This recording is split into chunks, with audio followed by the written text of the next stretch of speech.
Wanita itu berputar hingga beberapa kali di udara. Dia kehilangan tanda-tanda vital tidak lama setelah jatuh. Sedangkan kendaraan penyebab kecelakaan itu melarikan diri dari lokasi kejadian. Suaminya bergegas ke rumah sakit setelah menerima telepon untuk melihat sang istri untuk terakhir kalinya. Suaminya tidak bisa menerima kenyataan ini dalam waktu singkat. Malam harinya, saudari polisinya membawa barang-barang milik Daniele. Segaf mengeluarkan ponsel dan melihat serangkaian panggilan tak terjawab. Dia menelepon kembali, tetapi tidak ada yang menjawab.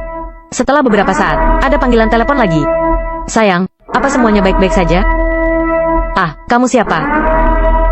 Setelah lawan bicara mendengar suara Segaf, dia langsung berkata salah sambung. Ada orang yang memanggil istrinya, sayang. Apalagi di ponsel itu ada beberapa kiriman pesan singkat yang mencurigakan. Segaf merasa ada yang tidak beres. Dia meminta saudarinya untuk membantu melacak identitas orang itu. Tiba-tiba, dia terbangun oleh suara langkah kaki. Segaf dengan hati-hati keluar dari ruangan untuk memeriksanya. Ketika baru berjalan ke kamar tidur, tiba-tiba dia diserang oleh preman. Preman itu datang dengan menggila dan melayangkan 2 pukulan kepada Segaf. Untungnya, Segaf bertubuh besar. Dia langsung menghantam preman itu sampai jatuh ke lantai bawah. Dia mencekik si preman. Namun, preman itu menunduk dan melepaskan diri, lalu mengeluarkan pisau panjang sebagai serangan balasan. Segaf melihat ada kesempatan dan mencengkeram leher preman itu. Segaf berusaha lebih keras untuk mematahkan leher lawannya. Si preman langsung mati di tempat. Segaf melepas topeng preman itu dan mendapati bahwa dia tidak mengenalnya. Namun, dari dalam sakunya, dia mengeluarkan sebuah pistol dan foto dirinya bersama istrinya. Terlihat jelas bahwa sasaran si preman adalah dirinya sendiri. Namun, Segaf tahu bahwa segala sesuatunya tidak sesederhana itu. Hari pemakaman Daniele sudah hampir tiba. Tetapi ayah mertua Segaf malah menelepon dan berkata bahwa dia ada urusan sehingga tidak bisa pergi. Urusan apa yang lebih penting daripada melihat putrinya untuk terakhir kalinya? Meskipun merasa ragu, Segaf tidak terlalu memikirkannya. Di tempat pemakaman, Segaf tiba-tiba mendapati sahabat istrinya, Naomi, menatap dengan gugup tidak jauh dari sana. Dia melihat ke belakang. Di sana berdiri seorang pria berambut putih. Segaf merasa orang ini pasti ada hubungannya dengan istrinya. Saat dia hendak mengejarnya, pria itu sudah mengendarai mobilnya dan pergi. Segaf berbalik dan menemui Naomi untuk menanyakan identitas pria berambut putih itu. Benar saja, pria berambut putih ini adalah mantan pacar Daniele. Pesan singkat yang ada di ponsel Daniele juga dikirim oleh pria berambut putih itu. Segaf mencari tahu bar yang sering dikunjungi pria berambut putih itu. Malam itu dia mencegatnya.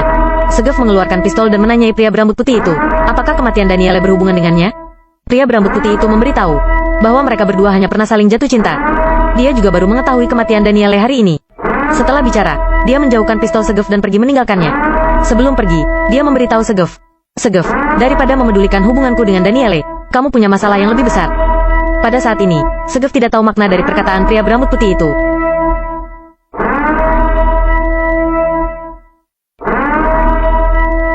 Istri pria itu baru saja meninggal dalam kecelakaan mobil.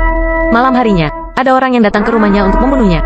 Setelah melarikan diri dari kematian, Segaf tahu bahwa dia tidak bisa berdiam diri lagi.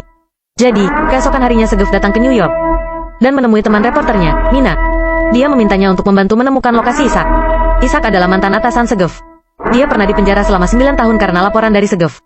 Segaf menduga pembunuhnya kemungkinan besar adalah orang yang diutus Ishak untuk membalas dendam kepadanya. Setelah selesai melakukan semua ini, Segaf datang ke rumah ayah mertuanya untuk menghadiri upacara peringatan Daniele.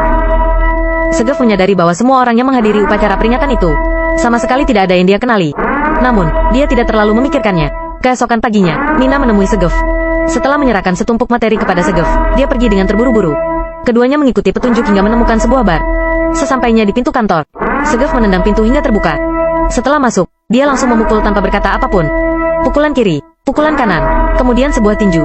Saat mantan atasannya tersadar lagi, pistol Segaf sudah ada di atas kepalanya. Saat bertanya kepadanya, Segaf baru tahu kalau ternyata pembunuhnya memang ditugaskan oleh atasannya.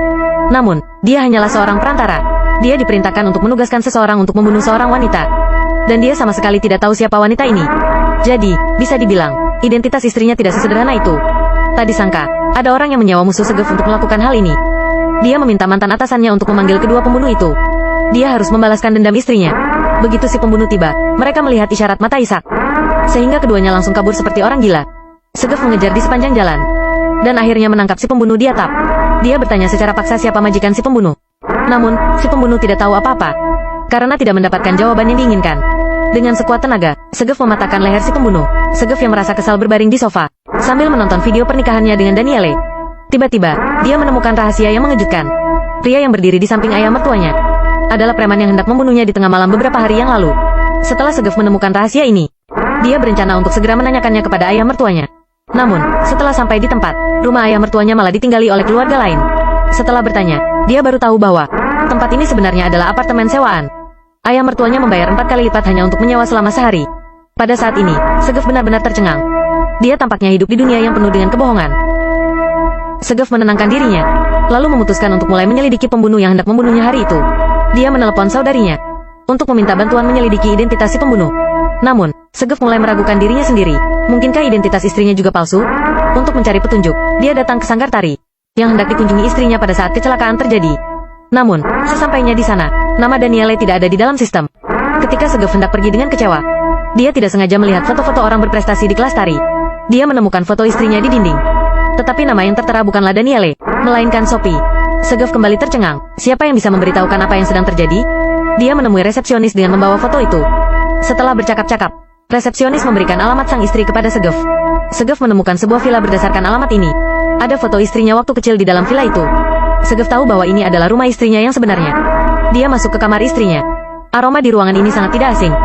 Dia menemukan surat bank di meja rias. Di sana terdapat alamat yang lain. Sebelum Segef meneruskan nostalgianya, pemilik rumah itu sudah kembali. Sepertinya, pasangan tua ini adalah orang tua sang istri yang sebenarnya. Tepat ketika Segef hendak menyelinap pergi, pasangan tua itu menyadari keberadaan Segef. Pria tua itu memanggil polisi, sambil mengusir Segef keluar rumah. Saat sedang melarikan diri, Segef bertemu mobil polisi yang datang untuk menangkapnya. Pria berjanggut itu takut keduanya akan terungkap, sehingga salah satu orang itu membanting kemudi, dan langsung menggulingkan polisi yang ada di depan. Kali ini sungguh luar biasa, keduanya sudah menjadi buronan. Agar tidak menyusahkan sahabatnya, Segef memutuskan untuk mencari kebenarannya seorang diri.